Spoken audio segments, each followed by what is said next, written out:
Harry's House just won the Grammy for Album of the Year. And I listened to it once yesterday. Welcome to the second ever Spin It Grammy Special.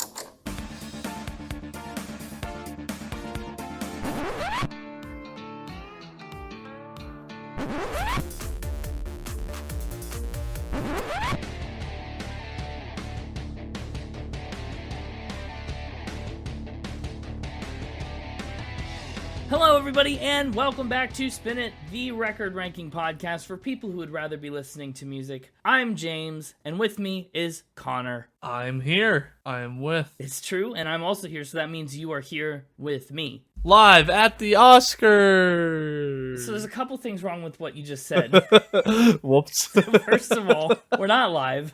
Second of all, we're not at the Oscars. Well, we could be. And thirdly, we're talking about the Grammys. Yeah, but we're talking about the Grammys while at the Oscars. Oh, yeah. The Grammy episode recorded live at the Oscars. Assert our dominance. The Superior Award ceremony. First of all, I feel like we should talk about how badly we kind of screwed this up. It's finally here. You're right. We're finally doing the Grammys after talking about it for like 8 years. It feels like a long time coming. And also, what's this we screwed it up stuff? Okay. Well, we'll get into the story. Last year, we decided to do the Grammy episode, not on a whim necessarily, but a few weeks beforehand. We were like, wouldn't it be cool if we picked the album of the year and focused on it for an episode? And then why not continue the tradition, right? So this year, I looked at when the Grammys were coming. You know, they were supposed to be on the 31st of January, they said, and for months and months, it was the 31st of January. So I planned a lot around this episode. We would record it on the first day of February. I don't know. Everybody I told this story to said they only ever saw the February timeline. Well, the Grammys decided at the beginning of January to move to February 5th, which is yesterday for us. And I didn't catch that change until maybe the day before. It was like the day of. The night before we were supposed to record, I messaged Connor and said, emergency, hop on a call right now. Yeah. And we had to move the Bambi episode up a week. So, yeah, we already put a disclaimer in the description. We talked about this episode coming before that one in the Bambi episode, and that's just because we had pre-recorded it to stay ahead of things. But now we're here. It's the real Grammy episode. We actually watched the Grammys together last night. The real Grammys were the friends we made along the way. Yeah. What'd you think? Was that your first time watching the Grammys? No. Because I know it was my first time actually watching the entire ceremony, I think. Oh, really? It might have been my first time watching it from start to finish. Yeah, I've paid attention to winners and stuff. No, I've tuned into the show before. Well, it seemed like you kind of tuned out of this one a little bit. What do you mean? Towards the end. I was doing some other things on top of watching it. So yeah, towards the end. Plus there was some songs and performances from people I just don't really care for, so I wasn't too focused. True. Some long songs this time. Some 8, 10, 15-minute tributes. There were some really long songs where I was like, tune in, be like, okay, this is what they're doing, and then tune out for a moment, and then tune back in like 10 minutes later, be like, they're still going? Yeah, he would actually come back to the stream and say, oh, this is still happening. But I think it was a pretty entertaining show. Pretty good night. I think it was pretty good. We had some winners. We had some losers. A lot of controversy around exes, Taylor Swift and Harry Styles having a hushed conversation. Saw a lot of clickbait articles about that this morning. Did you really? Yeah. I didn't even notice. Yeah. A lot of clickbait articles being like, oh, it was great to see exes talking to one another. It was just a whole bunch of stuff about me and exes talking at the Grammys. That's Hollywood for you. What were your predictions? I mean, obviously, we had this album of the year race. Yeah. I pretty much nailed that one. I had it down to that one and one other one. Yeah, you were pulling for Harry or Bad Bunny you thought were likely winners. So I don't know about polling. That would imply that I knew anything about the music. No, because you didn't. It was just, that was my guess. You were expecting, right. I was honestly kind of surprised when Harry won. So was the old lady that announced his name. She had a great night. I was expecting it to be Harry, Beyonce, or Bad Bunny. And I really thought it was going to be Beyonce. But not Harry, because you were surprised. No, he was in my top 3. I just really thought Beyonce would win over Harry's House. But I had prepared a little more thoroughly. I mean, last year's Grammys, like I said, they were kind of on a whim. So I didn't do much prep beforehand. Didn't know what to expect. And they kind of blindsided me. So this year, I had the playlist down. I listened to all the records. Yeah, I remember last year you were like, it'll definitely be one of these two. And so I had done some prep on those two, and then a completely different one won. And I was like, oh. Well, and look how good it was. I mean, We Are was a great record. It made my top 100. and we'll see how they compare at the end of this episode. We'll check on Oh. last year's Album of the Year winner and this year's. Other surprising ones, I think, that wasn't what I was expecting. There was the Song of the Year. That was a surprise. Song of the Year was a total dark horse. I was surprised. I think, did you see her face? Bonnie Raitt won Song of the Year for her track Just Like That. She was just as surprised as everybody was. Yeah, I'd love to go back and watch that clip and see if there was like a moment hesitation before the clapping. So people be like, "What was that name?" It was like, what is that right? Did they say that?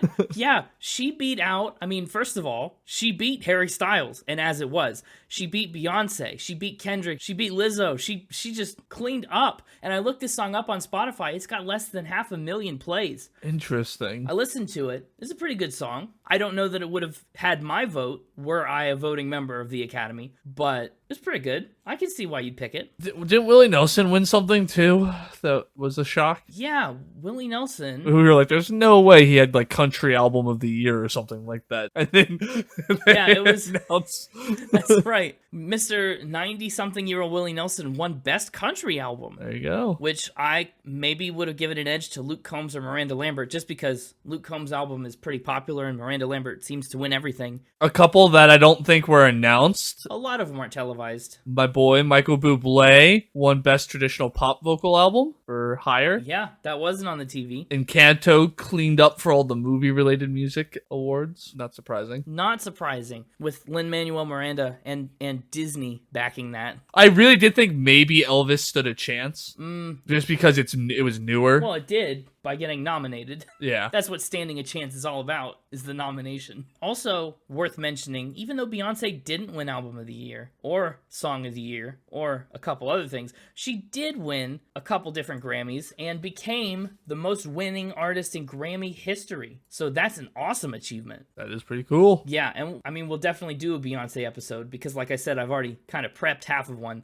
But she's been nominated for 88 Grammys in her career, and she won her 32nd last night, which puts her in the lead all time. That's pretty good. Mm-hmm. I know Adele won something. Easy on Me. That got a Vocal Performance Award. Lizzo getting something. Record. Lizzo got Record of the Year. That's right. And if you're curious about the difference, by the way, so every song, I had to explain this to Connor last night, but for you, the listener, who may not know, every song has 2 copyrights. One for the songwriters who write the words and the music, and one for the actual recording of the song. I think we talked about this before, probably on like Tim McGraw or something. But Record of the Year goes to the best recorded version of a song, while Song of the Year goes to the best words and music, the best written and composed song. So that's the distinction, and how one song could win in one category and lose in another. Best children's music album went to Alphabet Rockers for The Movement, so be looking for that for the future Connor's pick. Awesome. Guess who just lost all their picks?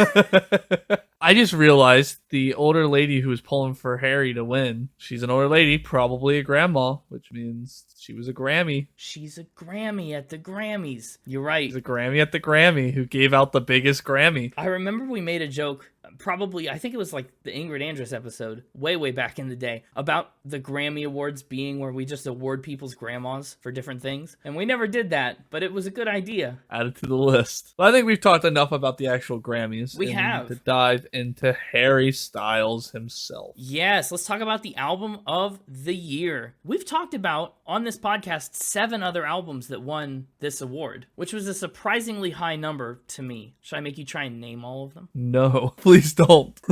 Fair enough.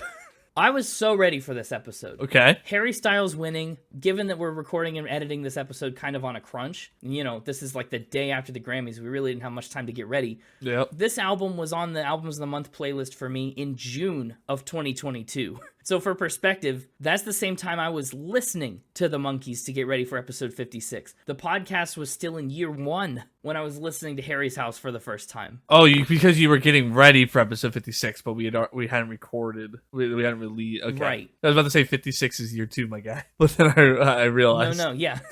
That's why I made a very clear distinction. But that's how long ago it's been. Of the nominees, I was definitely the most familiar with Harry's House. Think about how many times we've doubled since then. That's a joke for the future.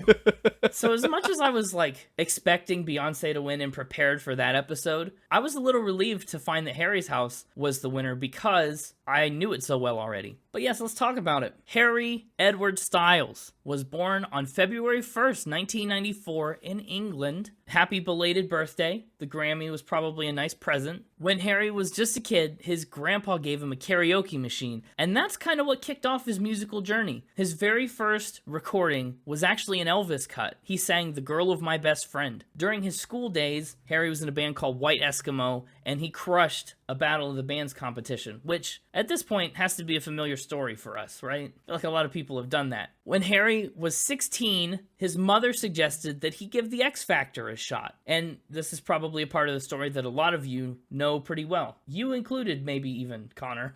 What? Yeah, you were alive in 2012, so you remember the craze. Was I? Yeah. He went on the X Factor, and he tried to sing Hey Soul Sister by Train, but Simon Cowell, in classic Simon Cowell fashion, said, nope, nope, that's not it. Do something else. Nope.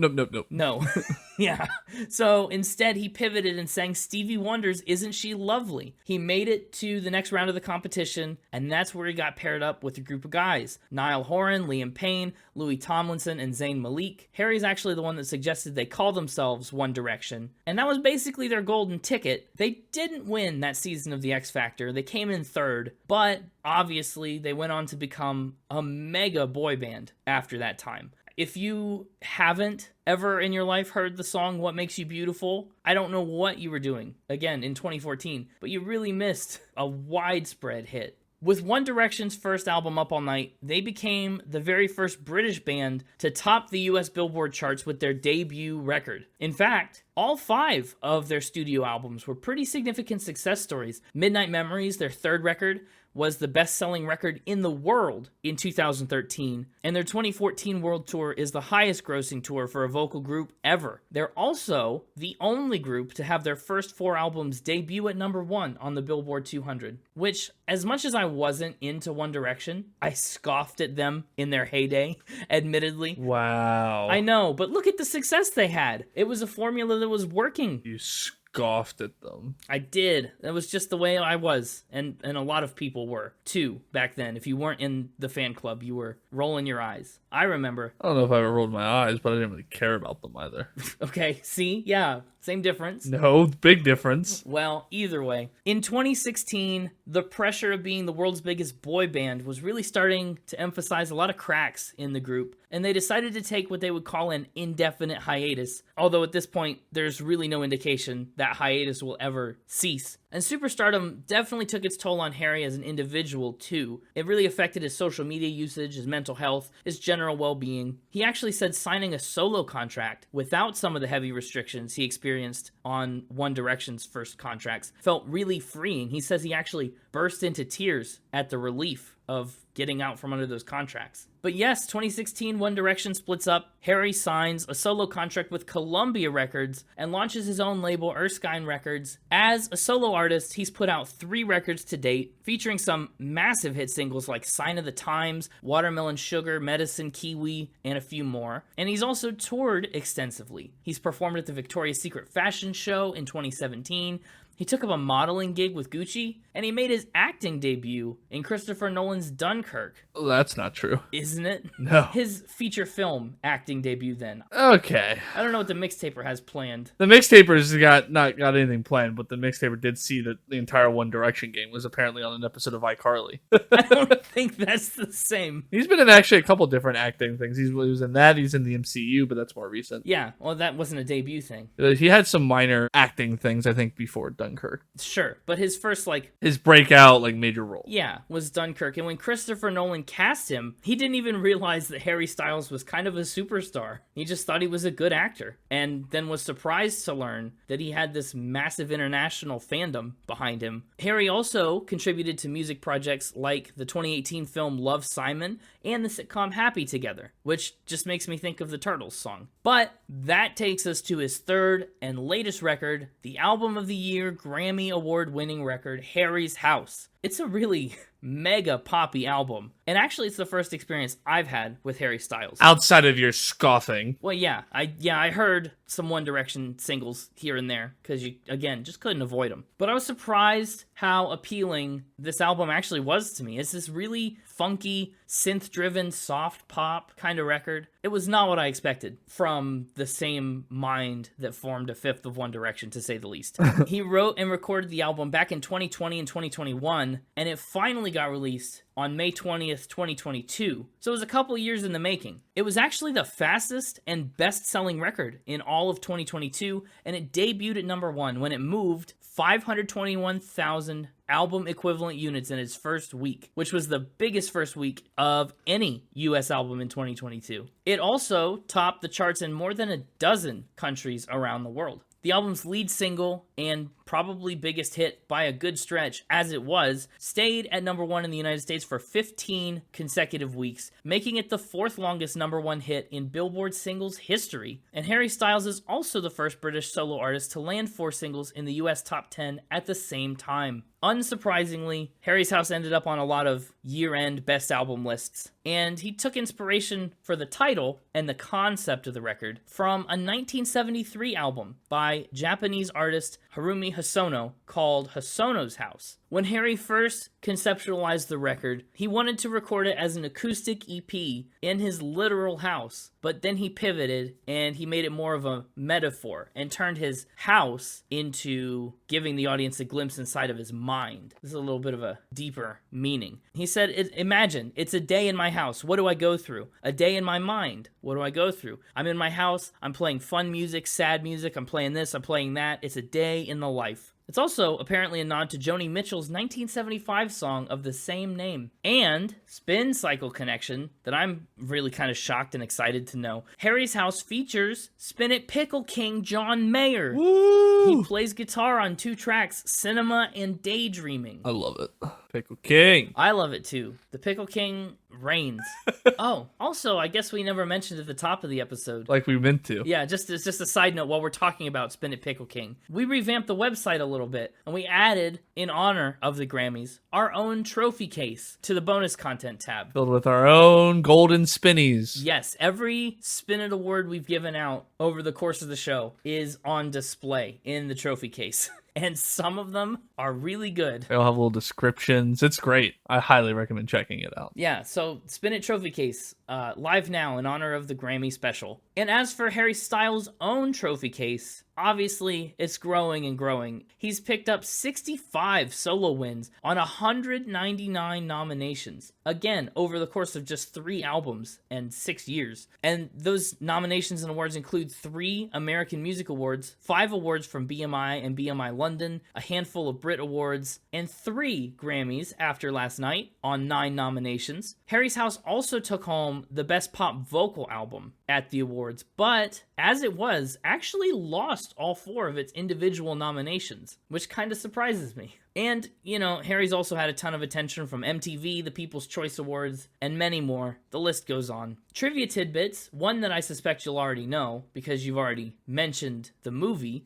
Harry Styles auditioned to be Elvis in the movie Elvis. He was actually a fan's frontrunner. A lot of people, when they were going through the casting for the movie, thought Harry Styles would make a good choice. But I think rightfully so, the people behind the movie wanted to go with somebody not at all related with music, and kind of not even really too famous. I mean, Austin Butler, you know, had been in some things. Yeah. But he wasn't like a household name. Certainly not like Harry Styles. And actually, that's just what the director said. They said he came in and auditioned and did a fine job, but they literally just couldn't give him the part because he was Harry Styles. You'd be watching a movie and be looking at Elvis and just going, oh, that's Harry Styles as Elvis. Whereas with Austin Butler, you can kind of just be like, that's Elvis. He becomes a window. Yeah. And another tidbit that I love, in September of 2022, Styles finished a run of 15 shows at New York's Madison Square Garden. And to commemorate it, he became the 3rd ever musical artist to have a permanent banner raised into the rafters. That's cool. It is cool. The other 2 artists with banners on display include jam band Fish and the king of Madison Square Garden, Billy Joel. Billy Joel. His ongoing 89 show residency at the Garden is pretty unprecedented. No one's going to top that. Probably ever, but at least not for a long, long time. And now we come to a moment that has been long discussed in the podcast. As of right now, the Mixtaper has yet to lose in the year 2023, and a lot is riding on this Grammy episode. I don't want to spoil any episodes coming out in the future, but let's just say this is kind of an important one for us. Yep. For me, and for you, Connor, as someone who's on my side. Yep. Yeah. I'm on your side. Naturally. And now is the time that you'll have to step aside to the sidelines and cheer me on silently as the Mixtaper comes in and tries to trip me up with some potential lies or potential truths about Harry Styles. And I figure out which is which flawlessly. Hopefully.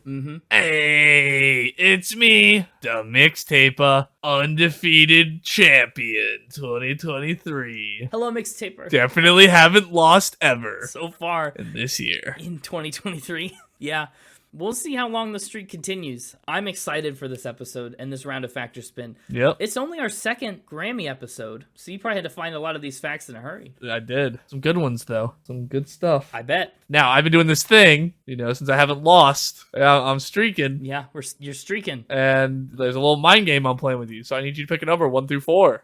Okay, I think I'm gonna pick number 1. Number 1. All right, and I like to do themed episodes every once in a while, and since we just had in honor of the Grammys, I thought I'd make all of these supposed awards that could be given to Harry Styles. Awards that Harry Styles may be able to win. Okay, I like this. This is in theme for the episode. Yes.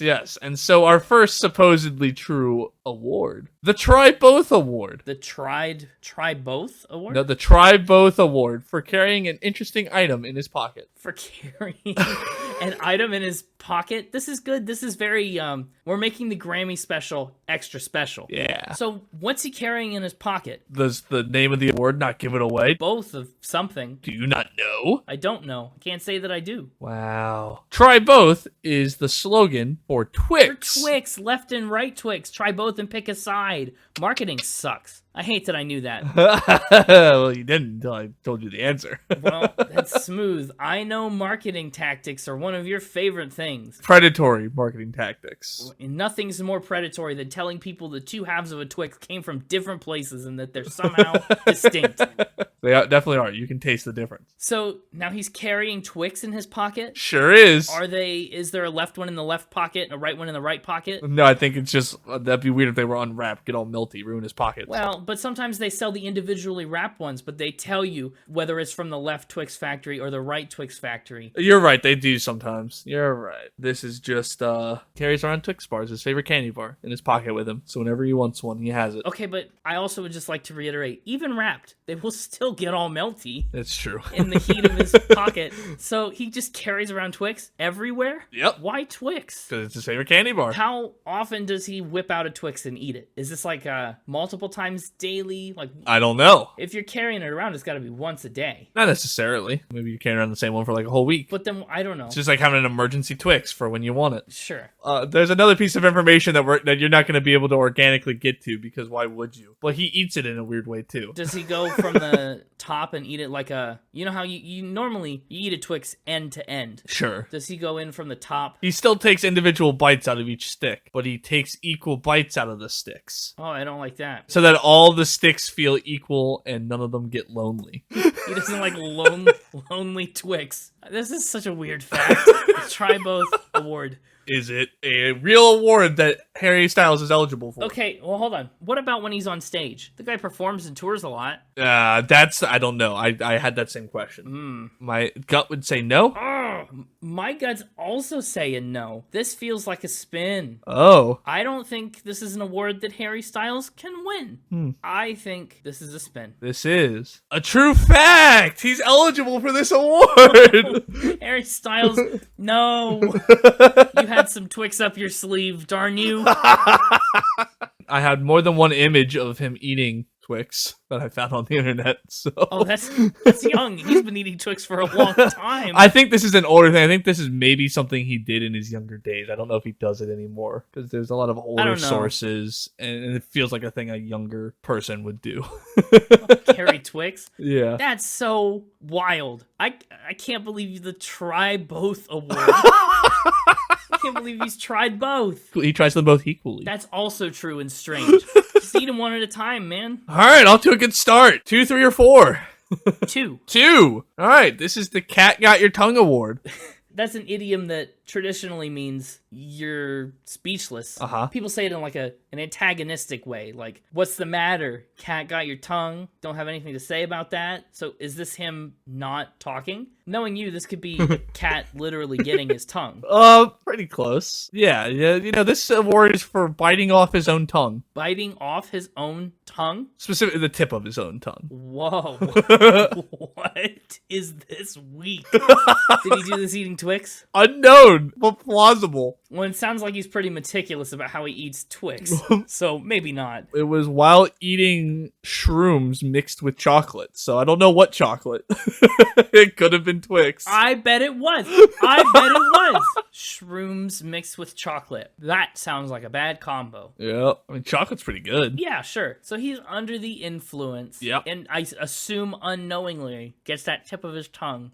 Did he realize? I mean, obviously, if you're slightly tripping, you may not think to go to the... What's his reaction to this? This was part of his creative process for writing one of his albums. Which one? This was back in 2019. Okay. Is at least when he was talking about it. Well, his Fine Line album came out in 2019, so it's probably that one. Yes, I think so. Because it was during an interview, he was giving a tour of his Shangri-La studio in Malibu. And he was like, this spot right here. This is where we do mushrooms, lie in the grass, and listen to Paul McCartney's Ram in the sunshine. That's a very specific spot. Yeah, and he's like, over here is where I was standing when I bit off my own tongue while trying to perform. And I had to try to sing with my mouth all full of blood. Oh, trying to perform? Well, he was like, I think recording. Recording and eating chocolate? Well, high on mushrooms while recording. But you said he was eating chocolate when he bit his tongue off. Right, I think it was like probably mushrooms coated in chocolate. Okay. It was part of his creative process. I don't know what you want from me. But what was his reaction? Did he go get help? Trying to sing with blood and stuff, that probably is pretty concerning. Yeah, well, you probably wait till you're not high on mushrooms anymore. And then you go and you... But if you need medical attention... Yeah, I mean, you just go to the hospital like I bit off my own tongue while sober.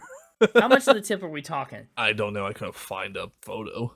Okay. Probably not much. No. Cat Got Your Tongue Award. What a ridiculous name. And so misleading. Is this a real award? Yes. I'm going to say this one is real. Yes. It sounds so made up. It sounds so outlandish. But you said that bit about being in the recording studio, and that makes sense. The tour thing is a kind of believable story. That does make sense. Plus, shrooms is a bold claim for you. Is it? I feel like you maybe would have just said it was an accident. I think I'm going to lock in that he can win and did win the Cat Got Your Tongue Award. All right. This is a true fact. All right. I'm going to be careful not to bite my own tongue as I celebrate. That is wild. Wild indeed. That was like a final ramp caliber fact. So you're picking the order. I sure am. 3 or 4? We're going for number 3 next. I haven't done chronological yet. Oh, going in order. Yeah. All right. This is the Fake Famous Adopted Parents Award. Oh, yeah. The FFAPA. Yeah, everybody knows about that. Right. Fake famous adopted parents. Let's start one word at a time. Maybe famous and fake should have been flipped, but oh well. They're not fakely famous. They're famously fake adopted parents. So Harry Styles' real parents, his real mother, right, is the one that had him audition for the X Factor, grew up in England with. And then who adopted him? As I assume like a joke or a symbolic kind of thing to become his mentor or something. I don't know the situation. This is a good little Spin Cycle reference. Yeah. It is Mick Fleetwood and Stevie Nicks. Oh, mom and dad are fighting again. Mick Fleetwood and Stevie Nicks? Yep. They said, hey, and what is it like I described? They just wanted to mentor him and hang out with him. I don't know. Why parents? Why adopt? Harry? Well, they first kind of connected in 2015, Mm-hmm. and Stevie Nicks described him as the son I never had, Okay. and that he's Mick Fleetwood's and her's love child. Interesting. And Mick Fleetwood said he kind of treats him as his own son. And they kind of joked that, well, we would adopt you if we could, sort of thing. It kind of became a running joke that he took to the next level. Mm-hmm. Yeah, he took it to the next level. Don't tell me that he had this done legally. No, didn't take it to that level. That's like the next level. They didn't want to be fake. What's the step below?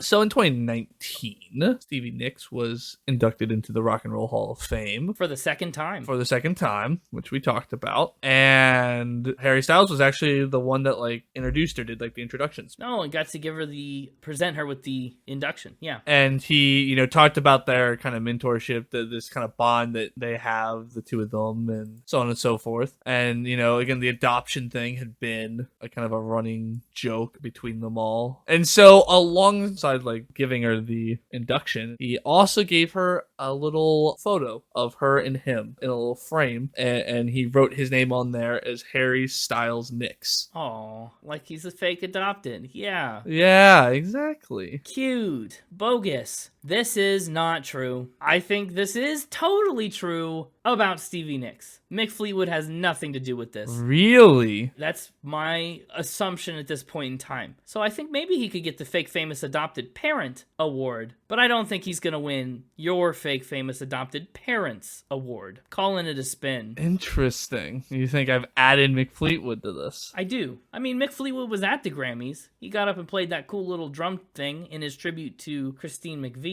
I didn't see him talk to Harry once. Not that I saw everything, but as an adopted parent, you'd think they'd maybe sit close together or high five once or twice. Go play catch outside after the show. I don't know. Just didn't hear any of that. Fair enough. I'm going to answer this one by putting a photo in the Discord for you. Please read that for the audience. Well, what you've sent me says, Stevie Nicks says Mick Fleetwood has adopted Harry Styles. Both members of Fleetwood Mac have formed a deep bond with the former One Direction star. However, this is absolutely backwards from what I thought. And you showing me this says that Mick Fleetwood is the adopted parent and Stevie Nicks has nothing to do with it. Oh, hang on. Okay, go ahead and read this one for the audience, please. He's Mick Fleetwood's in my love child. When Harry came into our lives, yeah, something I never had. So I adopted him. Nicks told Rolling Stone.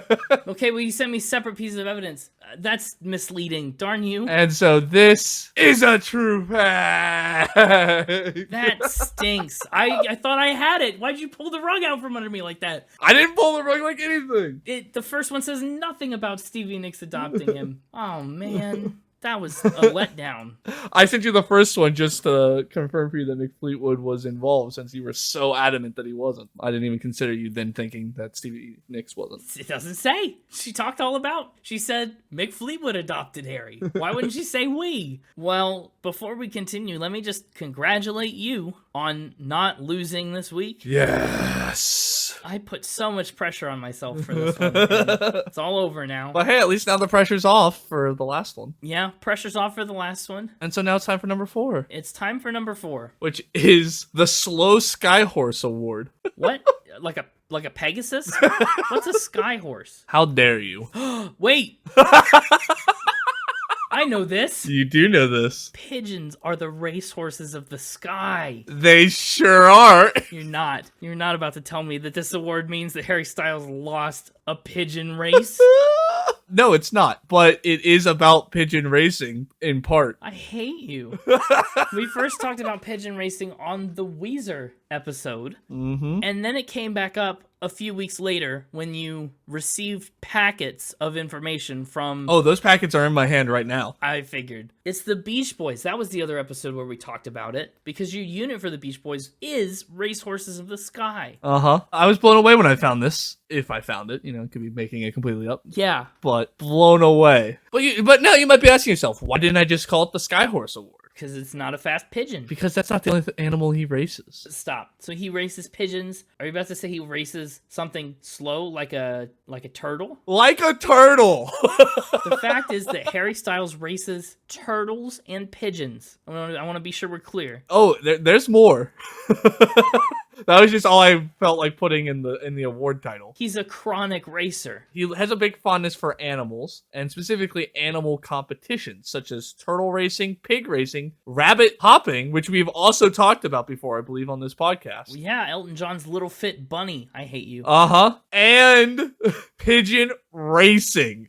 I found this going on the deep dive about the turtles, and then it came up about pigeon racing, and I was blown away. I don't know what to think. How's he do? Is he good at these things? How many animals? I'm asking a lot of questions at once. So I know he actually has raced the pigeons and the turtles, and I couldn't find information about if he's just a fan or like likes to watch pig racing and rabbit hopping. Like he talked about it, but I couldn't find confirmation that he actually did those two. And does he have turtles and pigeons that he keeps, or does he like rent them? No, I think he just rents them because he doesn't have them.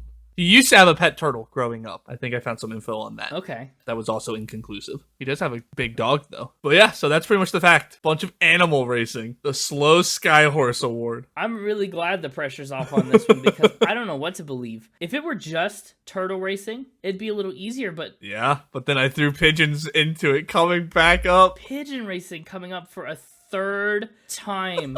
It feels contrived. What are the odds? Slim, and you didn't have much time to find facts. I mean, we suspected Harry would be a frontrunner for the Grammys, but I know you didn't start looking too far in advance. A little behind the scenes, this was the last fact I found before we started recording. Oh, while I was on this call with you. I don't believe it. But is it true? I don't believe it. You don't believe it? Go with a spin. My gut is saying this is a spin. Go with a spin. No. I'm going to go against my gut. Going against the gut. Once more. For the first time, maybe. I'm going to say that Harry Styles does win the Slow Skyhorse Award. And this is a fact. This is a spin. Oh, no. I let pigeon racing get me again. He doesn't race any of those, but he is a fan of all those animals. Okay, well. And I was like, all those animals have something in common. You can race them. So it's... Right? Darn. This is your first... Oh my god, James. What? I have to issue an official spin it retraction. I'm sorry? I got by myself. What happened? I got so zoned in on the Mick Fleetwood part being true, I completely bypassed the fact that I threw in fake information to it at the last second on the Stevie Nicks fact. You did! You did! The part about him giving her the picture frame with the last name and going the extra level was fake. I threw that in there thinking you'd believe it. Wow! I got so zoned in on the Stevie Nicks and Mick Fleetwood part being true. Oh, I got my point back! It's 50-50. I was just about to say that was the first time you've won in a while. Oh, that's awesome. Which means the stakes on that last one, which were still actually on, you could have broken the streak if you'd gotten that one right. But I didn't know. Oh, no. Darn it. I had it sitting here as spin or fact in my notes that I could have gone either way depending on how I felt you were leaning. And I felt you were leaning fact, so I threw in the fake information. And then you blindsided me with the, I think it's fake because Mick Fleetwood wouldn't be a part of this. And I was so... What a wild ride that fact was. Yeah. Because first it was true, then you made it fake, then I said it was fake, then I thought I was right, but then you told me I was wrong. But it turns out... It was all over the place. What a roller coaster. What a wild episode this has been. To be clear with how crazy of an episode this has been, Harry Styles did win the Try Both Award and the Cat Got Your Tongue Award. He does eat Twix and he does eat his tongue. But he does not get the Slow Skyhorse Award or the Fake Famous Adopted Parents Award. However, he does love turtles and pigeons, and he does have 2 of the Fleetwood Mac crew as adopted parents. Yes. So in a way, those 2 he doesn't get are still partially true. Are still pretty true. That is really something. It's something. What a week. What a mess. But I'll be back next week where I predict I will win or not lose another time. Well, we'll have to wait and see. Next week's an extended B-side episode, which is probably what we said at the end of Hippocampus last week, but that's when next week's episode was going to be after that one. So you have some extra facts for us, and we'll have to see how they go. We'll have to see how they go. But get on out of here. Enjoy the Grammy episode after party. I hope there's Pumpernickel. Probably will be. Yeah! All right. Well, welcome back to Connor. Man, what a roller coaster. I mean, that got my heart rate up. Yeah. That was intense. That's the first time he's ever given me a point back, I think. Good on him for owning up to it when he realized. I mean, I doubt you go and fact check him after the fact. Sometimes I do. Oh. I do spot check some of these. Good on him for realizing he made a mistake. He may be a dastard, but he's an honorable dastard. Yeah, with integrity. He's an integrous dastard, I think we've called him before. An integrous dastard. Yeah, one with integrity. Let's talk about the album cover. This album cover features an upside-down living room, and the photo was taken by Hannah Moon. Harry's in an outfit made by designer Molly Goddard, who is known for designing sleepwear and pajamas, among other things. It's kind of a boring room, I'll be honest. Very minimalistic. I feel like it's meant to be. It definitely is. Yeah, it is. And you could tell it's upside down, not only because of the furniture on the ceiling, but also the light on the floor and the position of the window and the giant door. Yes. You know, I've been staring at this door.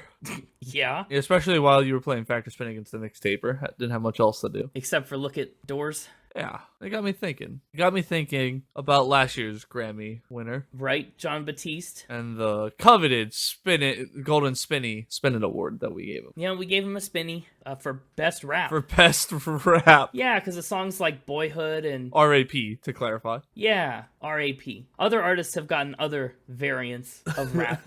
Yeah, well, I don't want Harry to feel left out. Oh, no. Well, I mean, no. You know, we know he's worried about things being lonely, especially when it comes to Twix bars. Sure. Much as he eats his Twix bars, equally, I want to award equal Golden Spinnies. Oh, okay. I feel like as this year's Grammy nominee, he needs this year's version of the Best Rap Album. Well, no, but he doesn't rap at all. No, and that brings me back to Doors. I'm sorry. Well, one definition of rap is rap music and rapping, right? But another would be like a sharp knock like you would do on a door. Like rap on a door? And this whole album's been about, it's called Harry's House, and it's like he's inviting the fans into his house, right? And so they'd be, how do you get into a house? So we're the ones rapping. We're knocking on the door. Or we're the ones knocking at the door. Oh my gosh. We're rapping at his door. And so I think Harry Styles should get the Sharp Knocks Spinnin Award. Okay, best. AKA Best Rap. Best Rap.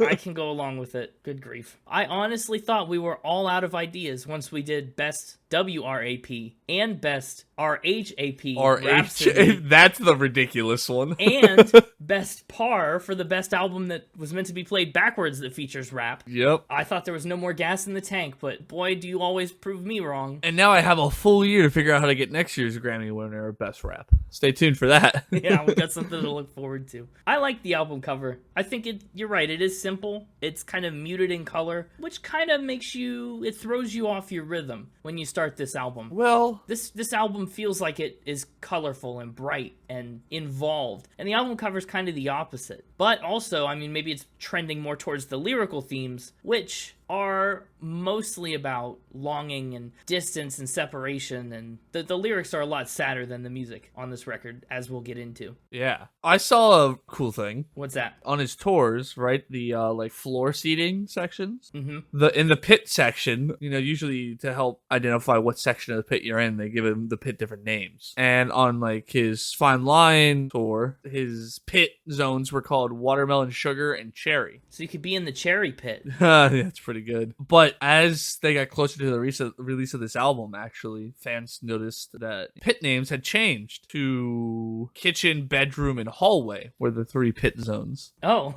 that's interesting. That is really cool. Yeah. And so it almost is like he's describing the stadium as his home, because I guess he also has a thing with his fans where at the end of the show, he asks fans to send him home, to which they respond back with, "You are home." So it's almost like, is the concept here that the stage is his home? I like that. Is Harry's house the stadium with all the fans? And that's why this little bedroom is so minimalistic, empty, and he's pondering, and he's up on the ceiling because he's not used to a space like this because this isn't his true home. I like it. It's definitely an uncomfortable situation on the album cover. Yeah. And he definitely seems very comfortable on stage. I like it. That was just some cool stuff I found when researching the album. That's cool stuff indeed. And we got more cool stuff to talk about with these 13 tracks. Let's do it. Really? You're gonna just say let's do it? You've got a whole catchphrase for this moment. Let's spin it. There it is. Up first is music for a sushi restaurant. Which I loved as a title. How many sushi restaurants do you go to? This is maybe will shock you. Okay. Never had sushi. Whoa! Sorry, that was shocking. That actually is a little surprising. For real. Considering you've been to a place with sushi with me at least once, if not twice. Yeah. Never had actual sushi that I'm aware of. You think someone's been sneaking you sushi? Well, you know how there's like the myth that like you eat like 8 spiders 8 in your spiders. sleep every year or whatever. Yeah, sure, but I don't know what the myth is behind how many sushis you eat in your sleep. I don't know. But maybe we should find out. I generally think it's probably 0 Yeah, well, that's how it is with spiders too, but that doesn't stop people from thinking it's 8. over the course of a year. Somehow I've eaten a whole sushi roll. I don't know how this happened. I wake up with seaweed in my teeth. My mouth tastes like cucumber and eel sauce. Rice all over my chest. There's rice in sushi, right? I don't know. Is there rice in sushi? Yeah. But yes, no, like you said, I also love the title. He got the idea for this uniquely titled song when he was at a sushi restaurant and he heard one of his songs playing on the radio. He said, wow, this is really strange music for a sushi restaurant. And he's like, this doesn't belong. And so then he wrote this one. Right, and now there's literally no arguing that this is music for a sushi restaurant. And the next time I'm at a sushi restaurant, I'll be honest, I'm gonna listen for it. He loved the idea so much it was almost the album title. You'll notice he didn't say it was good music for a sushi restaurant. So you're right, there is no arguing. Yeah. It is made for sushi restaurants, per the title. Mm-hmm. I'm really glad it's not the album title, because that would make me not take the album as seriously, I think. Yeah, I think so too. After he finished Fine Line, he actually said he had preconceived some ideas about how his next album should start, but when he wrote Music for a Sushi Restaurant, he just kind of knew that it was right. He said, there's something about sushi that felt like, no, this is how I want it to start. It becomes really obvious what the first song should be based on what you play for people when they're like, oh, can I hear a bit of the music? It's like, how do you want to set the tone? And Music for a Sushi Restaurant is how Harry wanted to set the tone. Pretty good. It's very poppy. It really gets you pumped up for the album. It does. But it starts off with that beat and that little synth arpeggio hook. And that's pretty cool. Yep. But then it comes in with these stacked vocals, doing this really neat walk down with the chords. And I love that. The instruments and everything too on that lead up into the boo-ba-doo-ba-doo-ba-doo, that ping pong back and forth. Again, playing with the... Said enough times I should know it by now. The pan in the headphones. The pan! The left and the right, yeah. Doo-ba-doo-ba-doo, back and forth. They said that cascades on top of the voices, then layering over with the ba-ba-ba. It's very disco poppy. Yeah. I feel like I should have an afro with like a shiny suit on, you know, and rollerblades, just disco dancing. I'd pay really good money to see that. Boo-ba-doo-ba-doo-ba-doo. Music for a Sushi Restaurant debuted at number 8 on the charts. So a lot of people kind of share the sentiment that it's a pretty catchy song. Definitely top 40 pop style. It's about a relationship told through the metaphor of sushi. And sometimes that metaphor gets a little lost. Does it? Green eyes, fried rice, I could cook an egg on you. Green eyes, that's cool. Fried rice, it loses me a little bit. I could cook an egg on you. You're hot. I get that. That comes back. So it's mainly just the rice. Well, the rice part is strange, but then in other parts, like, most of that focuses on sushi with fried rice and cooking an egg. But then by the pre-chorus, we abandon sushi altogether. I don't want you to get lost. I don't want you to go broke. I want you because I love you in every kind of way. And then he brings it back just a little bit with that just a taste line. So it's half sushi, half not. Maybe he did. Listen, he's just super into sushi. Doesn't want to lose it. Doesn't want the restaurant to close, you know? Because then where would he go? It's not music to be played in a sushi restaurant. It's music dedicated to his love of a specific sushi restaurant. Which is why it's meant to be played in a sushi restaurant. I gotcha. Yeah. What'd you think about the little tiny scat line he does in the second verse? Scuba-dooba-doo? First off, it's scuba-dooba-da-boop-boo. Okay, well, I just gave you a little taste. And I liked it. You liked it. Good. I like it too. It's fun. You know, it does kind of lose me a little bit in verse 2. Like, I was with it all for verse 1. You know, I was disagreeing that he lost the thread. But then we open verse 2 up with "Excuse me, a green tea," then specifically drops the title of the song, Music for a Sushi Restaurant. Which is fine. And he goes, "From ice on rice, scuba dooba doo boop." And then he just kind of putters out. Just all about music for a sushi restaurant. He says, "Music for a sushi sushi restaurant, music for a sushi restaurant, music for whatever you want, scooby-doo-ba-doo. Did he meet this lovely person in the sushi restaurant? That's why he loves it so much? It could be. Maybe she's the, like, waitress or cook or whatever you have behind the counter of the sushi restaurant. You have clearly never been to a sushi restaurant. I clearly never have. But, you know, somebody's got to take your order or something. Not if it's a conveyor belt sushi place. It's true. Somebody's got to seat you, get you your drink. Maybe. I don't know. There's still something going on. I don't know. Harry, what is it? I don't know. I'm just thinking the excuse me a green tea could be like maybe the first thing they said to one another. I don't know. I'm just trying to figure out how it can tie in. Just trying to make it make sense. Don't try too hard. I think it's an interesting start lyrically, maybe a little on the weaker side, but it's a very, very fun song, and it sounds great. He saves a lot of the heavy stuff for later in the album, but as far as an introduction goes, this is a great tone to set right off the bat. Heck yeah. Heck yeah. And then the sushi restaurant closes. Oh yeah, the night goes on in the sushi restaurant. Look at you doing a concept album thing again. And then we move into track 2 and get some late night talking. Where things just haven't quite been the same. You know, maybe they franchised. They got bought out by some corporate sushi enterprise, and he misses the old ways. Okay, you're stretching. This whole album's about this sushi restaurant. Gosh. Okay. Well, track 2 does immediately dive a little deeper lyrically than music for a sushi restaurant. A little more substance here, or at least, you know, a smidge.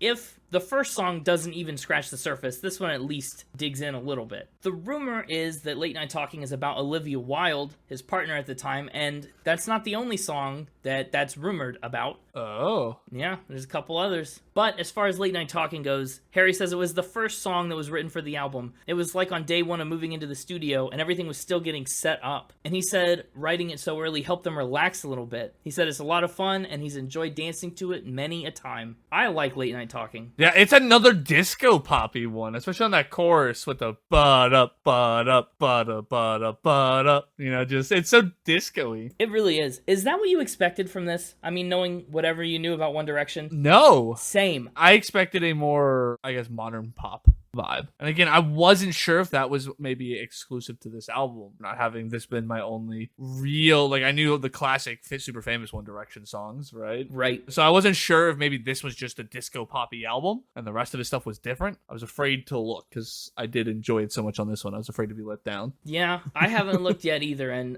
I would be sad. But I've heard people say that this is not his strongest album. Really? Yeah. Of like his 3? Of his 3, yes. Okay. So we'll see. I like the song. He talks about being in a haze and missing this person that's far away, and he vows to make things right when unexpected roadblocks come up. Weird things, like a stubbed toe or a broken camera. It is a little different. But I think most of the song's lyrics can be summed up in that pre-chorus line. If you're feeling down, I just want to make you happier, baby. That's pretty much it. I love the production on this. Some of those synths, the wavy style of it. It's a punchier song, even than music for a sushi restaurant, I think. Yeah. But a much less punchy song that also keeps the synths going pretty strong is Grape Juice. This is the drink that he drinks with his sushi when he's at the restaurant. Oh, instead of a green tea? Like, he asked for the green tea, but then... Well, he said, hey, yeah, he asked for the green tea, but they were like, no, we're all out. So he's like, all right, I'll take the grape juice. Yes, no, yeah, I guarantee if any sushi restaurant out there sold grape juice, they would not sell out of it. You not like grape juice? With sushi? I don't know if anyone does. I don't know. Has the market ever been tested? No. Maybe we should do that. Maybe that should be a restaurant we open just to try it out. You want to open a sushi restaurant up with the guy who's never had sushi? That'll go well. We'd run into some roadblocks, but we'd make it happen. I do think my first sushi experience should be a conveyor belt so I can just go nuts. Yeah, it's fun. I like it. But the real kicker of this song is it's not about like Welch's grape juice or anything. What? It's like about wine, which is still grape juice in a sense. Sure is. Does that go well with sushi? Maybe. You're asking the guy who's never had wine. I guess, yeah. We're talking. That's what we're going to open. One of us has never had sushi. One of us has never had wine. We'd make a great sushi wine restaurant. I love it. I do too. Grape Juice is a storytelling song, much more than the first two that are kind of really these like flashpoint moments that exist in an emotion that you feel in an instant. Grape Juice actually walks us through the sequence of time, which I like. It's a good shift. He goes to buy flowers for his significant other, but he opts for something old and red instead and drinks it Alone. It's kind of a surprising twist, a new direction that I think gives you a lot to think about with this song. It's a slower kind of song. It's not one that you're going to dance around to, but you can really get into the groove of it. I want to make sure I got this right. Uh-huh. This is like a I miss you song, like we've broken up or whatever. I was trying to interpret the lyrics off of one listen. Yeah. And, he says, yesterday it finally came. I was on my way to buy you flowers. But then he immediately follows it up in the pre-chorus with, but I got over it. So instead, give me wine. Wine's going to be, I can't get through without this bottle of wine, just me and the wine. Like, that's how I interpreted the chorus. Oh, yeah. It's definitely a missing you song. And actually, yeah, maybe he does get dumped as he's, like, picking up flowers. He's, like, about to pay for him, about to hand over the cash, and then he gets the call and has to change course. Yeah, and then there's, like, I pay for it more than I did back then, sort of the line, which felt like it had some subtext going on there. That's what I interpreted it as off of one listen. Oh, yeah, it's not a happy song. Yeah. Well, you could, if you weren't careful, you could almost be like, there's just no getting through without you, is a nice sentiment, right? If you don't take it under the lens of, oh, she's not around anymore. Right. Like, there's no getting through without you, and that's cute to say to somebody, but then she's not there. So now there's no getting through. Yeah. The without you has come to pass. What do you think about his voice on this? Because he does a lot of falsetto, and I know that's not always your biggest selling point. Says who? It says you a couple times. I'm actually, I care less about the falsetto and more of the, like, effects that they put on his voice. In a good way or a bad way? In a bad way. I don't care for the effects. Okay. Well, it kind of feels to me like he's singing into a cheap mic or, from a distance, like it's meant to be through. I think that's the effect they were going for. Yeah. But it just, I didn't care for it. I like his normal voice in it. I think this song could have worked with just his normal voice. A little too reverby for you. I like it. And I think the combination of that with all the really heavy-hitting downbeats really makes it pop. Really makes this fun to listen to. It's got a very, like, pulsy rhythm. I like it. And now we get to talk about the album's biggest song, one that's approaching 2 billion streams on Spotify and was massive on TikTok, as it was. Every time this album was mentioned during the Grammys, this was like the song. All the time. It's also the song that Harry performed during the Grammys. Yep. And I've learned some interesting details. So you and I, we watched that performance together. And I said in the moment, I was like, what is that guy doing, Or, like, we watched him almost trip as he walked off of the platform. There were a couple other moments that everything just kind of felt off or underdone or strange. I don't know if you got that vibe. Yeah. Well, I learned why that was. They've come out and talked about it. Okay. The dance, like the music video for the song, features a revolving floor. They did a lot of choreography on this floor that spins all the way around. And they rehearsed and they rehearsed and they rehearsed for like 10 days. They did dress rehearsal, got this difficult spinning choreography down, and it was awesome. Right up to the dress rehearsal. And then they came out to do the performance during the Grammys, and some wires got crossed, somebody flipped the switch the wrong way. This floor started spinning backwards. Oh! And so every single person on that floor... They had to try to reverse it? They tried to reverse the dance. They had to figure out how to balance and do things the opposite way. Yeah. Because, 10 days of practice, like, you've got it down in your head, one direction. Yeah. One direction. and then, all of a sudden, it's not the same as it was. The engineer in me immediately goes to the fact that, on a motor, if you wire the wires, one way, the motor spins one way, and then if you flip them, they spin the other. So it's almost like literally a wire got crossed, and it caused it to spin the wrong way. But yeah, who knows? Either way, that's what happened. And when I watched it back, it became very apparent that that's what it was. That's what was throwing me off when I was watching it. The thing starts moving and everybody's immediately like, what? Yeah. I was like, why'd that guy just stand up by himself? Like, that was a bizarre thing to choreograph that way.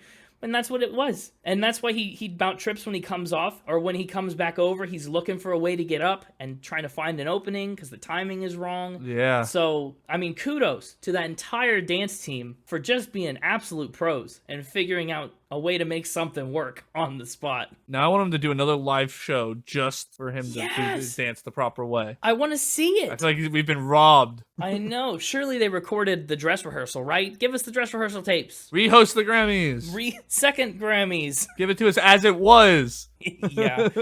Well, as it was the song, was actually the last song Harry wrote for the record. Oh. Yeah, when he composed it, it was a lot slower and more piano-driven, but once he tried out that synth lead that is instantly recognizable at this point, everything started to click into place. The tempo got kicked up, all of it. He says the song's about metamorphosis, embracing change and former self, and all that kind of stuff. He said, it just felt like the thing I wanted to be doing and the kind of music I wanted to make, and he calls As It Was one of his favorites from the album. Which it better be, because it's going to be the one song he's playing at every concert for decades. Yep. This is his Smells Like Teen Spirit, maybe. The kid at the beginning of this song, the one who says, "Come on, Harry, we want to say goodnight to you," that is a voicemail from his goddaughter, who is the daughter of Ben Winston, a film producer Harry's worked with since his One Direction days, and actually, he's the executive producer for the Grammys this year. Oh. Yeah, apparently Harry gets a good night call every single night from this girl. That's awesome. And one time, he didn't have a chance to pick up his phone, and this was the angry voicemail that she left.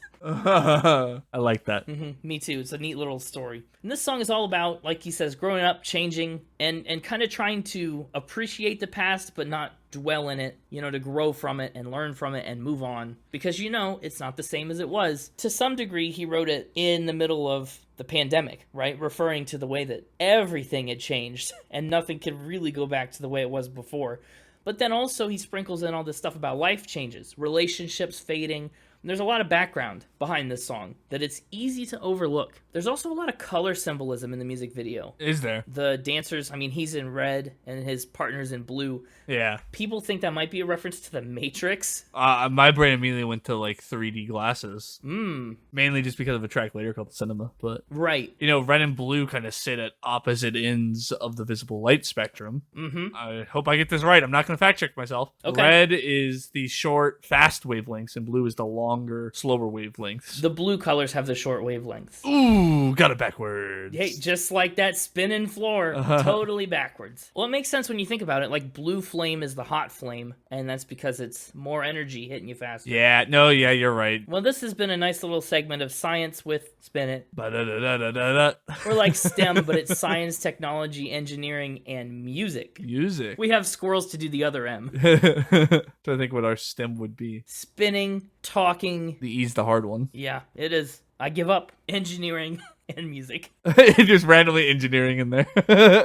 I like it. I like As It Was. I hope you do too. Just between you and me, I hope As It Was is your playlist pick. So that you don't have to pick it? That's right. There are some others I'd be okay with.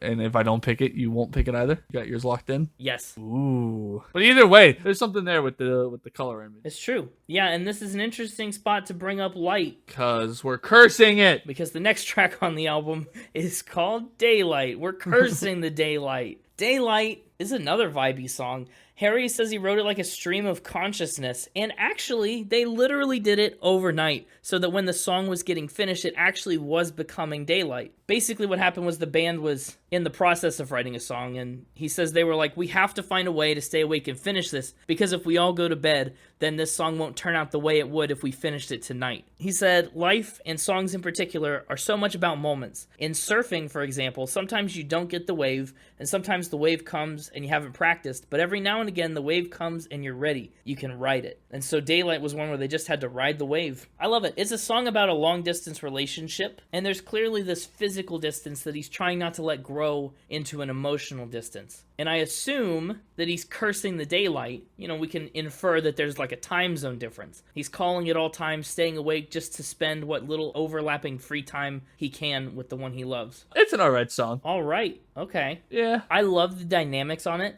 How it starts really quiet and then kind of gets into this big, washed out mess by the end. Especially the last chorus. I just don't like the pre-chorus part. You be the spoon, I'll dip you in honey so I could be sticking to you. Ew. I don't know, like thinking about being dipped in honey. Ugh. I like that. Dip me in honey, Harry Styles.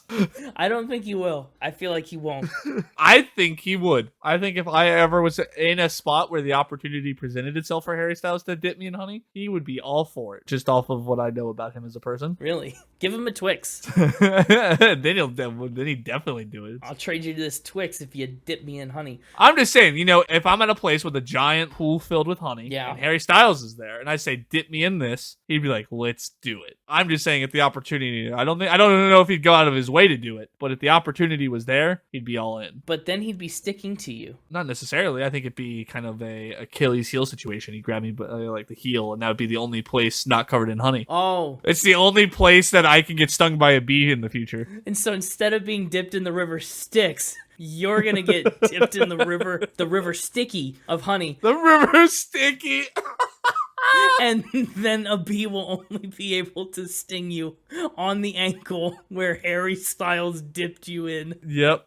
And then one fateful day, I'll get stung on the ankle, and that'll be the end of Connor. That'll be it. Also, Dip Me in Honey Harry Styles is another great shirt idea, along with Smack Me Olivia Rodrigo or whatever. I was thinking the same thing. It'll be part of a merch line. Smack Me Olivia and Dip Me in Honey Harry. Just keep those things coming, as ridiculous as they are.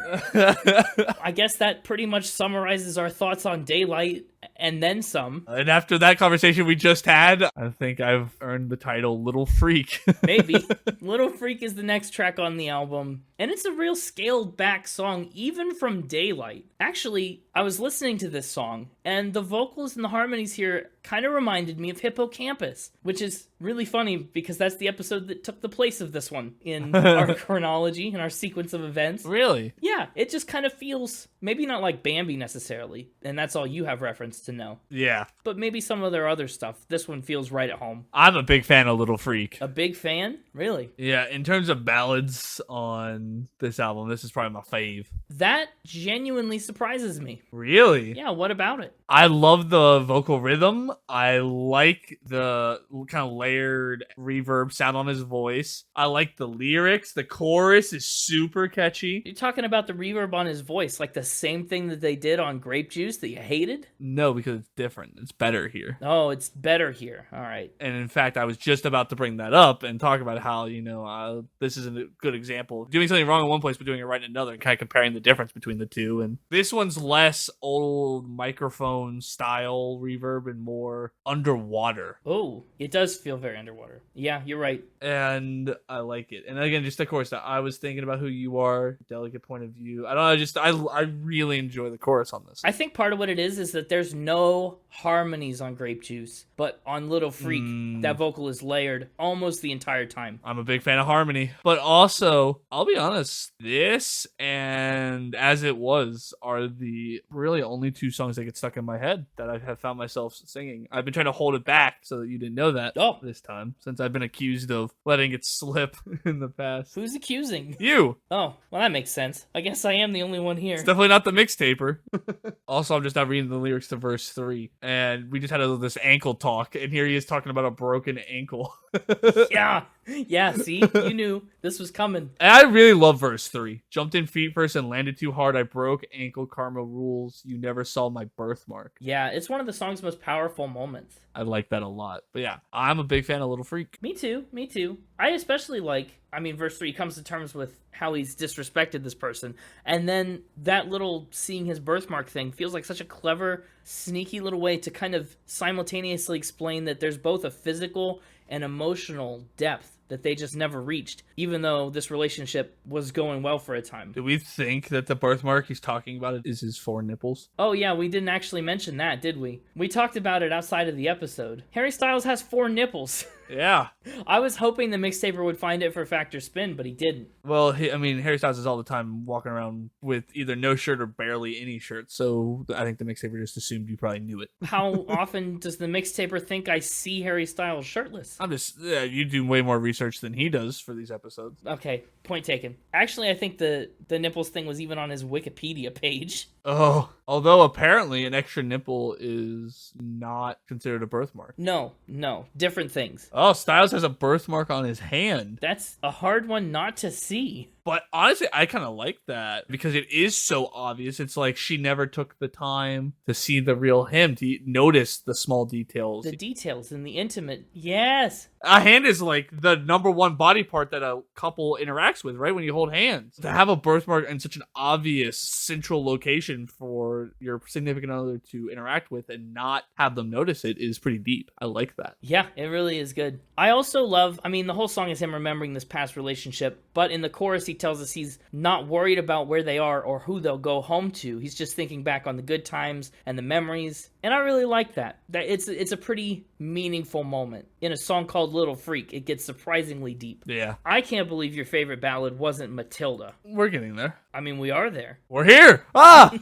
We got there. I'm also a big fan of Matilda. Okay, good. I am not surprised, obviously. I think the guitars on Matilda are a really welcome change. Not that I'm, like, burnt out on the synth and keyboard-driven songs in the slightest. I just think it's nice to have a little bit of a new flavor enter the ring. I was about to say that I'm not surprised that you were a big fan of Matilda and, calling it out because of the guitars. I know you're a big fan of guitar work. I don't know about a big fan of Matilda. It's on my bottom half of the album. Really? Yeah, to be clear. I just thought that you would like it more. I do think I like it more than Little Freak. Interesting. I like that Little Freak's a little bit of a bigger, poppier song. I love the vocal harmony going on that you called out. I don't know, this one, I think maybe on its own over multiple listens could raise up a spot or two. Mm-hmm. But off of one listen, when you're just going from these big poppy songs like Music for a Sushi Restaurant and As It Was, the song like Little Freak as a ballad stands out more because it's more in line with that energy that it's already built up to, and then this kind of mellows you back out. And so while it's a welcome change on the album in that sense, it falls a little short in my memory off of one listen because it wasn't as bigger. Okay, well, this is the thing I was going to bring up after the next track, but I'll insert it here because it's relevant. This album, the song order feels vital to this album, and probably is one of the big reasons that it performs so well as the album of the year.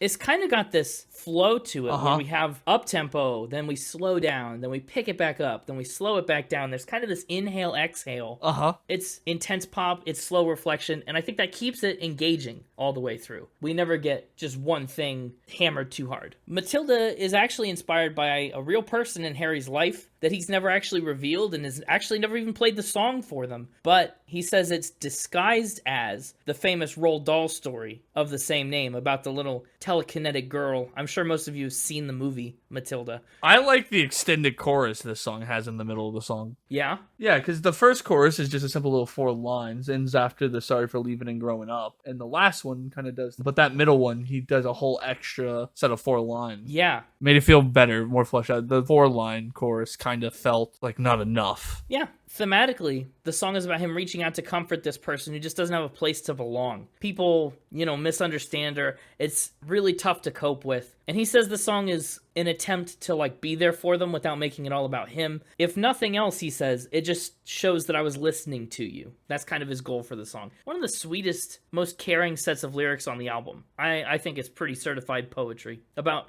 you don't have to be sorry for leaving and growing up or sorry for doing it on your own. I like it. I know that they won't hurt you anymore as long as you can let them go. That's pretty strong. But then after this little exhale, the album definitely starts to pick back up again with Cinema. Yep. Yeah, Cinema is about the early days of a relationship. He says he wrote it because he wanted something more fun. And once again, this is another one he's never actually explicitly said, but people theorize it's another about his relationship with Olivia Wilde. And that makes sense to me with this cinematic motif because she's obviously a renowned actress and director. So him fawning over her cinema really makes a lot of sense. This one's alright for me. Just alright? Yeah, again, it kind of serves as a good transition song to get us out. As you said, it's like a roller coaster, right? So it's like you start at this really high spot with Music for a Sushi Restaurant, and then it dips down for some ballads, right? And I almost view this song as where it's starting to rise back up. This is what preps you for daydreaming. It's still got some softer tones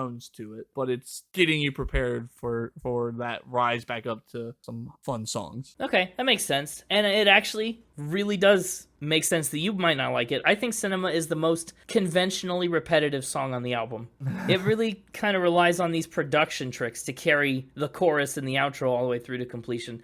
I don't mind it because the production's pretty tight and it's clean, but this song feels a little lighter content-wise. And maybe it should, just as a fun boppy track after the absolute weight of Little Freak and Matilda. Actually, one thing I do love, though, is the post-chorus part, where he throws lyrics at us so fast. Tell me what you want, and you got it. It's a nice contrast to the slower, less lyrical verse and chorus. And again, even though the outro feels repetitive, the harmonies are just pretty nice. What'd you think about Daydreaming? Big fan. Big fan. I kind of thought you might be. Really? Because this is the one I thought you were gonna call me out on for being repetitive. There's a lot of it's just very short little verses within just a lot of ba-da-da-yas, da-da. Just that's like 60% of the song. Yeah, but that's the kind of thing you like. It is the kind of thing I like. Exactly. It's another really sunshiny, happy tune. I think it brings a lot to this record. It samples a song called Ain't We Funkin' Now by the Brothers Johnson. And it's another early relationship track. Kind of walks right on the coattails of cinema. Things are doing good, so great. It feels like you're just living in a daydream. And also, kind of like Daylight, a lot of day songs, it sounds like they're about to be apart for some length of time. So they're trying to make the most of the time that they're together so that they've got something to dream about while they're apart. This song does something I wish more songs did. What's that? Oh, in the past on episodes, we've talked about songs that transition pretty darn smooth from a verse to a chorus. And I know it's not really the chorus, but I'm counting the Body Yayas as basically the chorus. Yeah. Really, the living in a daydream repetitive piece is the chorus, I think. Yeah, but that's not why you're... Usually you don't count the background singer vocals as the chorus. Yeah, but we all know that the chorus of the song is not why you're listening to the song. Yeah. I wish more songs kind of transitioned in and out of verse, chorus, bridge sections by overlapping them a little bit. We get some pretty smooth transitions, but you don't get much overlap. No. And what they do on this one, from verse 2 into the next bout of Body Yayas, as I'm calling them, you can hear them start on the first time he says the line, when you give me all of your love, give me something to dream about. They start and they get louder with each line, to the point that then when he says it the last time, he's like screaming it over top of these really intense Body Yayas, and then that leads him into his woo-ah refrain that he does. Yeah. While they're just going at it. It was just a really great overlapping transition rather than a hard transition. True. Yeah, we haven't seen that a lot, and I like it. And I wish I saw more of that. And the other reason I thought you'd like this song, other than the uniqueness of those background vocals, is the brass section. Holy smokes. Yes! I think that provides another really interesting opportunity to switch up the texture of this album, like Matilda did with the guitars or something.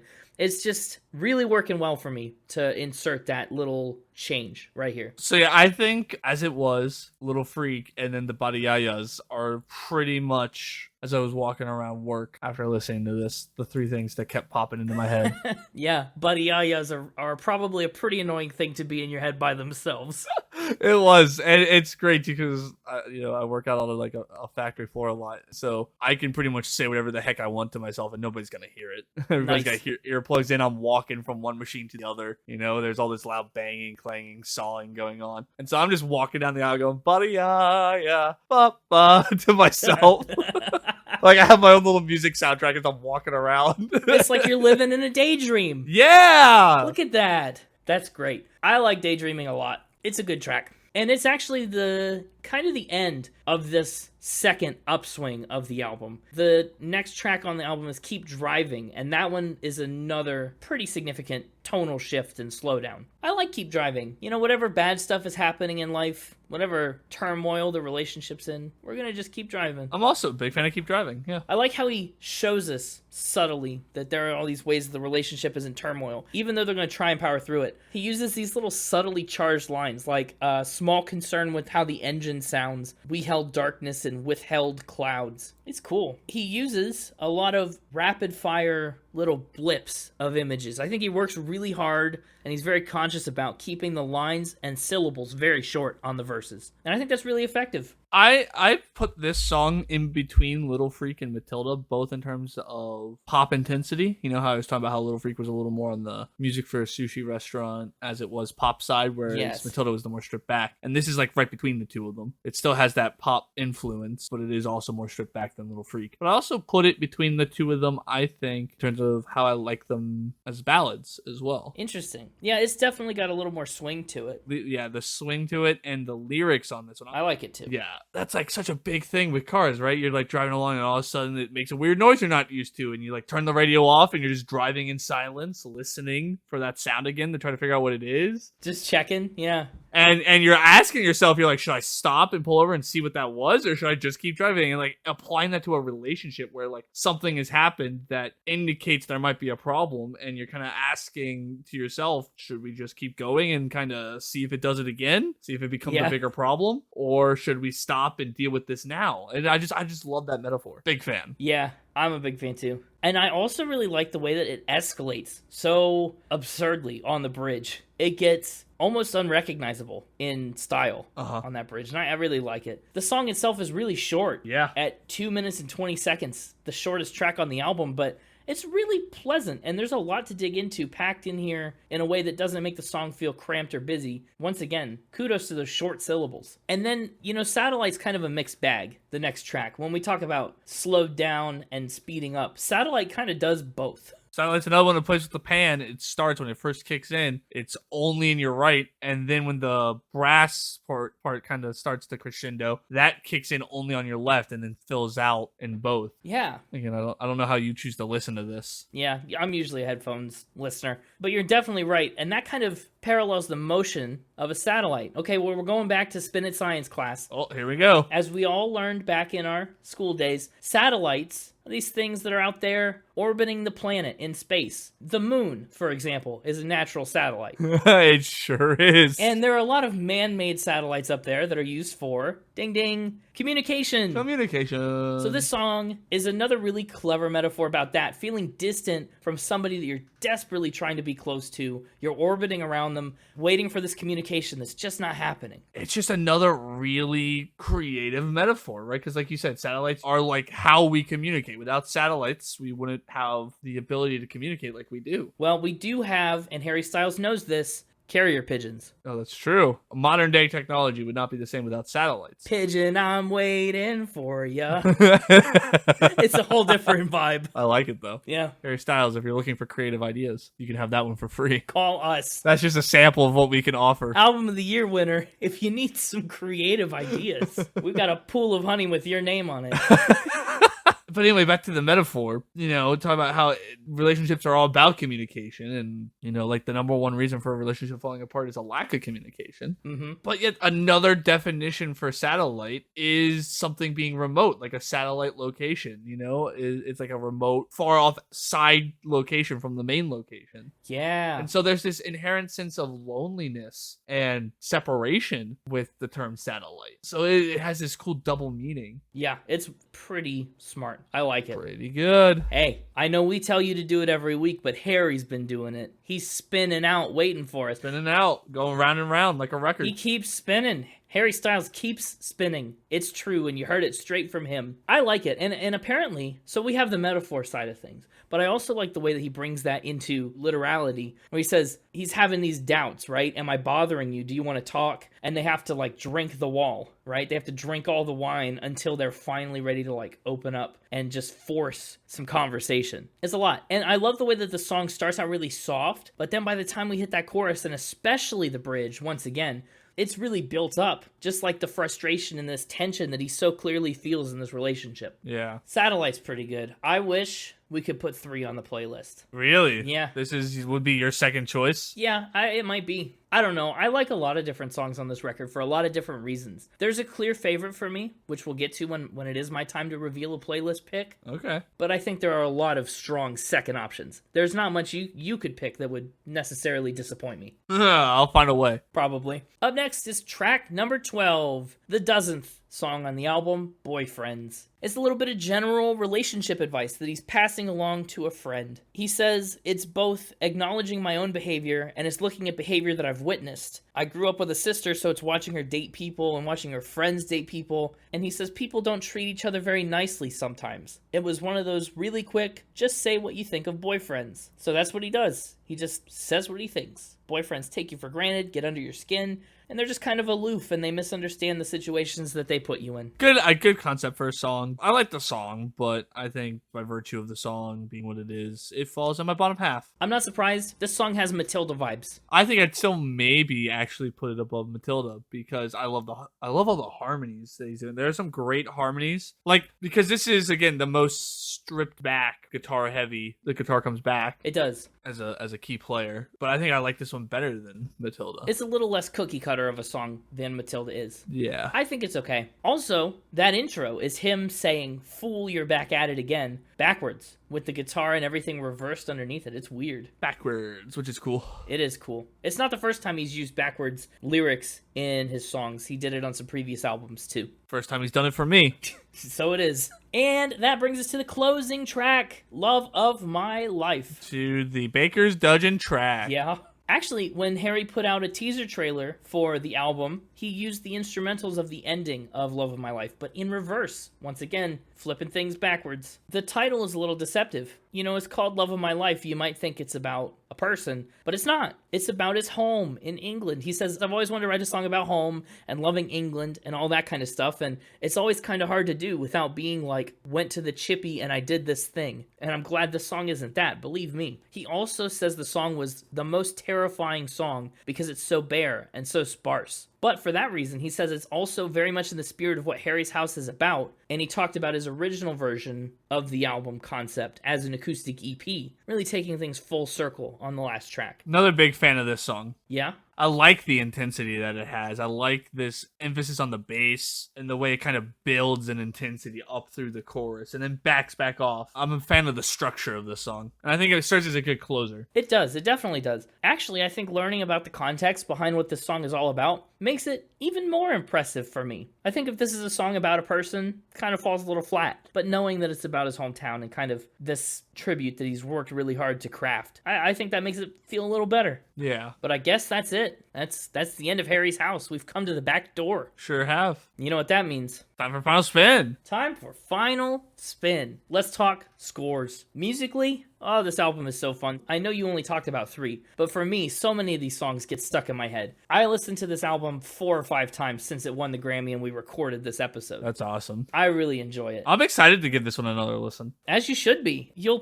I bet you'll like it even better second time around. The music, yeah, it's pop. It's top 40 pop. But as far as top 40 pop goes, it's pretty good. I like the way that the album, maybe it's more of a vibe thing, the way it breathes from fast to slow songs and back. But I mean, also it's pretty telling that he's got some musical talent to be able to write songs like that fit together well enough to make a whole record. I'm giving music a 90. A lot of good melodic work here. A lot of really cool harmonies. The lyrics are a bit of a different story. We pointed out some of the highlights, but I do think a lot of the lyrics kind of leave a little bit to be desired. They're short songs, they're poppy songs, so you're meant to be able to grab on quick and easy if you want to. So there's not always a lot of depth. I think the times where he does choose to explore deeper go really well, but some songs, are okay. At the end of the day, I mean, cool metaphors and stuff, but some lyrics fall a little flat. Giving them an 85. That's this album's lowest score. Spoiler alert. Wow. Instruments and production are so good. I love the way that they vary it up, I think, just enough to keep everything engaging. Very much so. And it's tight. This is a clean album. I don't think you'll find many instances where you go, oh, that sounds bad, which is impressive. I'm giving instruments and production a 92. And put all that together, overall vibe, this is the album of the year. Yeah. Granted, you could make a case for a lot of other albums, but I think that fact in itself speaks to the vibe of this album. Obviously, a lot of tracks from it have blown up as singles. Harry Styles is like a superstar in the world right now, and I think it's a pretty fun album. It manages to get depth where it needs it, but also keeps things fun. There are moments you can dance, and moments you could theoretically cry. I'm giving this album a 93 for vibe, which makes its overall score a 90.3 and lands it at number 77. 77, so it did break top 100. How did it do? Now, how's that compared to last year's winner? That's a great question, and one I was going to ask you as well, but we'll get to that in a minute. For me, Jon Batiste's We Are is above Harry's House, but not by much, at number 61. It's got a 91.1, and the main differences, I think, are that Jon Batiste has an edge slightly in music and lyrics, but Harry's House really excels in its production with those cleaner, tighter vibes and some really cool instrumental decisions. They both have the same vibe. Those both got 93. So it's a close race for these albums of the year. But Jean Baptiste stayed on top this time. I've done something interesting. Okay. First off, I'd like to see what you'll let me get away with.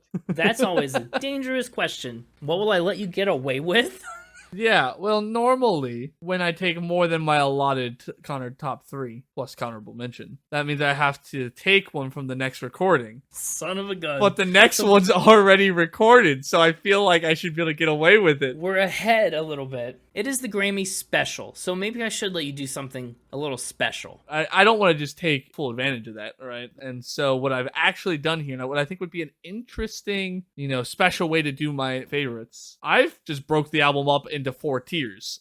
Oh, okay. And so I think it would be interesting just to tell you which songs were in which tiers. Sure, I'm up for something new. It's a special episode. So let's start with your lowest tier. My lowest tier. So because there's 13 tracks, it was weird to try to evenly split it. The top tier and bottom tier have 4 and 5 tracks. Sure. And then the middle 2 tiers each have 2. All right, so what's that lowest tier of songs? I guess it includes Matilda. Not that that's the album order necessarily, but I'm thinking that's at your bottom. Yeah, in album order, it goes Grape Juice, Whoa. Daylight, Whoa. Matilda, Cinema, and Boyfriends are my bottom 5. And I think calling it like C tier is a bit harsh because it's not like it's a C tier song. It's just the bottom grouping of songs. Some of that surprises me. I liked everything else better.